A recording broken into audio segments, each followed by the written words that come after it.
Niridogbo community wala wagumopo Erawe chief budi lórí ẹ̀bùn ẹgbẹ́ ìzẹ́bẹ̀sì lóhùn mẹ́ ọkùnrin sanwó náà wẹ́ọ́rẹ́ wà ní ìrẹ́gùn dọ́tọ̀ náà wẹ́ mú mẹ́mí rẹ̀ wàyè gbúwa ẹ̀ o. èmi inú wa hù mẹ́ ẹ̀ o. Yàtà mi rà mí. Yàtà o. Yàtà mi bàbá o. Yàtà o. Yàtà mi yé.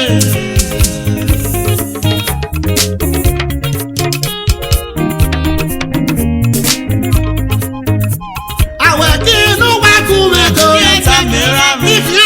Yàtà mi bàbá o. Yàtà mi yé.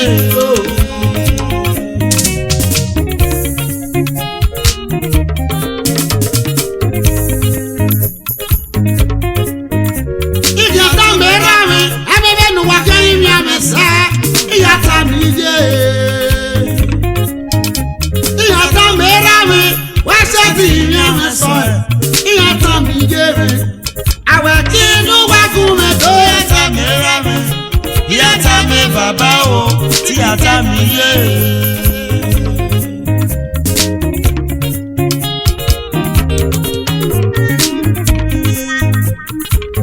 Èmo tèmi náà bí a ti jẹ, lórí mi níyàwó mẹ́,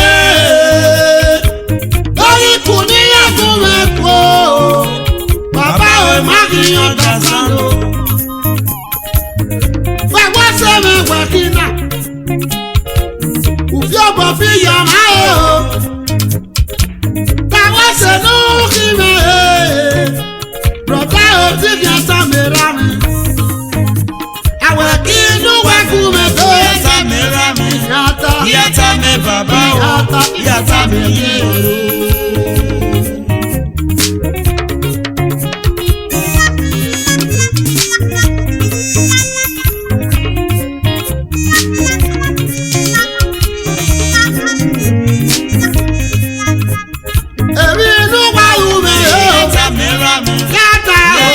Bàbá o, yàtà mi yé.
Hotel Wabiama community Ìjàròyò ìrànà òkè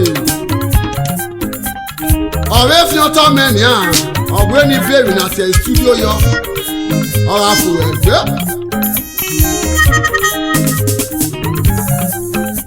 ẹ̀nà ìdásẹ́ wẹ̀rẹ̀ kí náà èmọ́tò ẹ̀mẹ́ náà bí a ti kí ẹ̀ kí màró ọ̀nà òbí ẹ̀kẹ́ mi.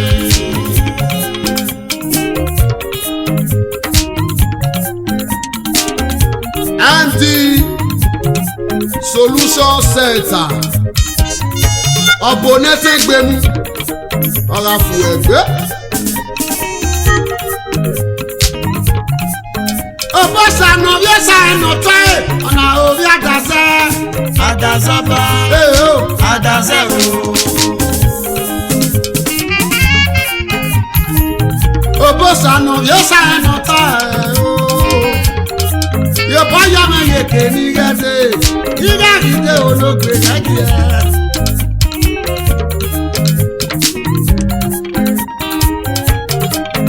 Ẹ̀ríkì mẹ́nu yàgbọ̀n kìnnà, ọ̀nà òbí òwe. Òwe ọba, òwe ẹ̀wọ̀n. Ìrajà mọ̀jọ́ wèé náà, òsànà láàánú kú ẹ̀ tọ́ sẹ́ra o. Ọmọ sọmọ rẹ̀ wọ̀ wọ̀nyẹn o. CDA chairman Idogbo community. Àádọ́lọ́ one of Idogbo. Yàrá yóò. Ẹ̀ríkì mẹ́nu yàgbọ̀n kìnnà. Ìdílé wọn sọ̀rọ̀ ẹ̀. Dr. Fred obi ẹyin ní ọsẹ obi ẹwọ ẹ̀ka mẹ́rin ló pẹ́wò ẹ̀ ẹ fi ọ̀pọ̀ wòrí ẹ̀ ọ̀nàwó ilé wọn pọ́n mẹ́rin yẹn ni Dr. Omozuwa MD King's Care Hospital obi ẹwọ ẹ̀ka mẹ́rin ló pẹ́wò náà ọmọ náà tó yá yóò.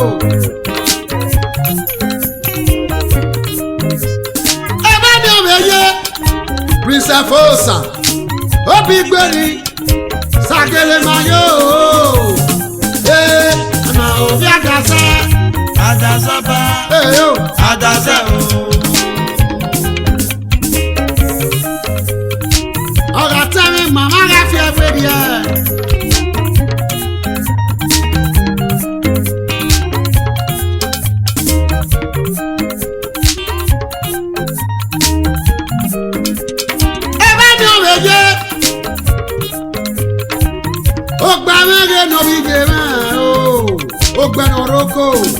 Oko Central alias Egui Oyokun Gbawa Àdàsọ́ba, àdàsẹ́ o.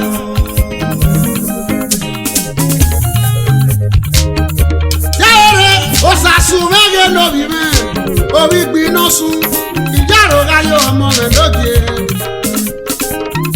Dé ògùsẹ̀ bò wá ètò ẹ̀rí ìwẹ̀ o ọmọ agbéra ní tẹ̀ wà ní rẹ́wẹ̀wẹ̀ ká o àṣẹ́bò wá ọmọ agbéra ní tẹ̀ ẹ̀gẹ́gẹ́ àwa tó sàṣù lórí gbiná sun ọ̀rọ̀ àbò wá ní fọ̀mọ́ ọyẹ mùsùlùmùsì ìtẹ̀mẹ̀ ẹ̀ náà bá díẹ̀ ó sàṣù náà mọ́ orí gbiná sun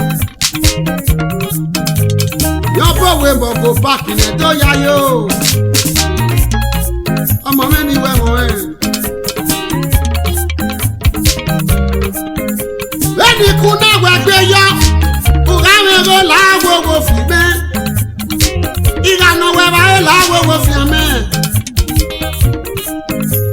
Kùmẹ́ náà fi mẹ́, ẹnu sẹ́sẹ̀ mi náà. Ìgbọ́ mi ràrẹ̀ ní, ìgbàmì wẹ̀wò dẹ́, ìjọba tí wẹ̀ kù sí. Yúbí kù sí o.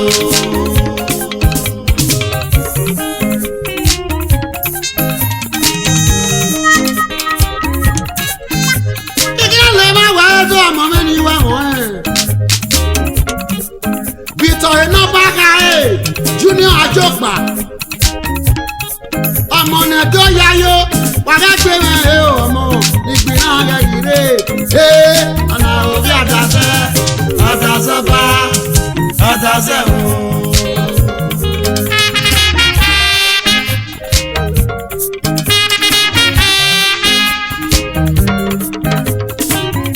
Victor mẹ́nà mọ̀ ní wẹ̀wọ̀n ẹ̀. Wàá kí adó tọ̀nù fún egbére Buhari Ogege community. Ogege nọ̀rúwẹ̀ ìhà o. Yẹ́yẹ́ kùnà mọ̀nà máa ń gbé. Ìkùnà dasẹ́ ìsìnkú àná o.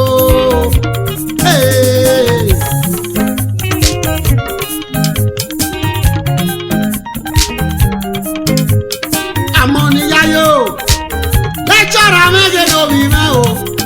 Obi ọkọ sùn ẹ̀yìn obi mọ̀hún náà wà padà gbé mẹ́ o ọmọ náà tó yá yóò nà. ìrìnàwó nánà gbé náà yẹ mọ́tò dàbò níká ẹ̀bá rẹ̀ community. Nana Eju chairman Comrade David ẹ̀yà ìyá onídòbó rẹ̀ wá dùn. Youth chairman Evarwe community Orafu Egbe. Any help where you get, make you give me now. Before I die, oh, when I die, don't go.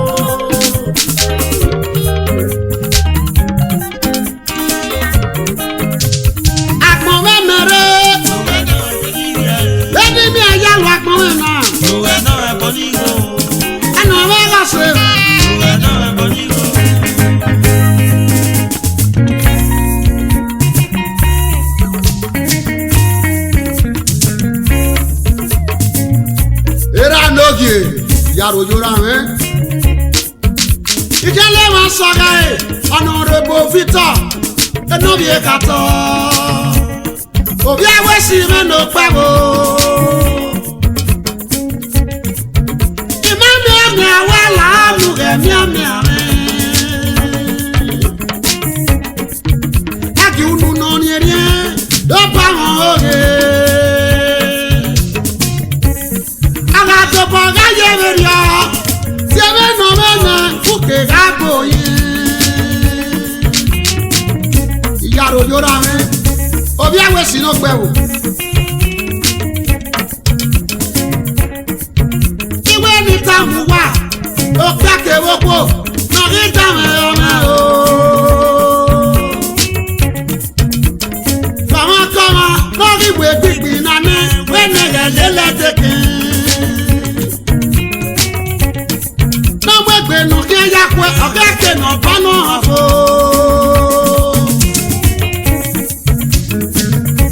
Yárìyárì. Ìyó ní gbèsè wà ní báwo kan yá mi ké po. Èmi náà mọ́jú ọwọ́ kan, èmi náà mọ́jú òwe, èpè rírọ̀ báwọ̀ náà wẹ̀. Yárìyárì. Ìbẹ̀rẹ̀ mẹ́ta nítorá tó rè. Ìbẹ̀rẹ̀ náà fún wa nítorá tẹ́ ẹ̀mẹ̀ wí.